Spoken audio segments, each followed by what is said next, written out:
What made you sure? Yes, this person is a psychopath? 1. When standing in front of 600 people, telling them they'd all just lost their jobs with zero redundancy, they smiled. Prick got pleasure from seeing grown men cry. Ins. 2. Uber driver on Christmas Eve tried to show me videos of people's corpses after an accident. 3. One day as a teen, a friend showed up with a classmate who we never really hung out with before that. That day, he found an occupied bird's nest in my window awning and flipped it, causing fledgling little birdies to glide in several different directions. No sign of parents. They couldn't quite fly yet.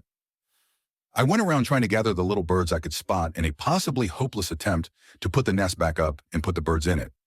This took a few minutes of treading carefully while scanning the grass left and right. Then I hear the freak kid say, "You guys won't be mad, will ya?"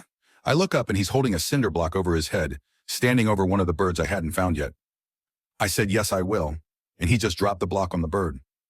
Kid was a piece of poop, and we never associated after that. 4. My first relationship, when I told him I wanted to break up, he showed up outside my college, unbuttoned his shirt to reveal my name carved on his chest with a blade. 5. Roommate meets a dude and invites him over for a beer. The dog would not chill when the guy was in the house. Ears back, hackles raised, continuous growl. An otherwise friendly dog just lit up. It was a very contagious feeling, and we were all on edge except the guy, who acted like it was a natural response. Few months later, the guy went to prison for the violent assault of a stranger.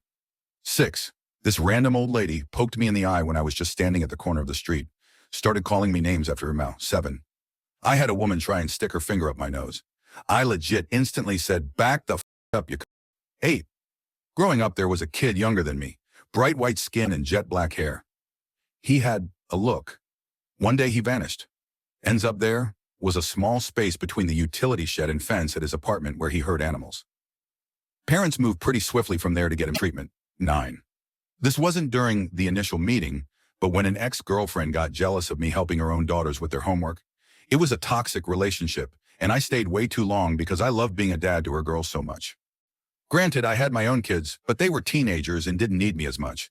Also, her girl's dad was a terrible drug addict, and she didn't really do much in the way of parenting, so I felt compelled to stay longer than I should have. 10. I got chatting to a girl at work once. We went out for lunch because she seemed cool, and ended up sitting at the edge of a canal, munching sandwiches. There's a pigeon with a gammy leg hanging around, hoping to get some food. She lured it closer and closer to her with bits of bread as we were talking, and when it got close enough, she just knocked it into the canal. Turned around to me laughing her arse off like it was the funniest thing ever, and was shocked that I wasn't impressed. 11. I met a legitimate, set it with her chest, black white supremacist shortly after moving to the South in 2016. You read that correctly. I met a black woman who gave me an entire spiel about how it's not wrong to be racist against ratchet black people, and some black people haven't earned their place in society by conforming to societal norms. She really said that racism is the price black people pay to be allowed in white society, and they should stop complaining about it. My white husband is from the greater Philadelphia area, and we both went to a boarding school with an ethnic majority, where we had brilliant, well-spoken, independent-thinking teachers, staff, and students of every race. This situation was so wildly uncomfortable to us that we just stood there like, say psych right now or get out of our house with that bootlicking self-hatred and internalized racism. I legitimately tried to see if she was serious, and she launched into a tirade about how women who dress slutty are asking for it, and it's no different when black women go to the club late at night dressed slutty. They're basically asking to be assaulted. I gave up on that one entirely. Eventually she went home and we all blocked her online.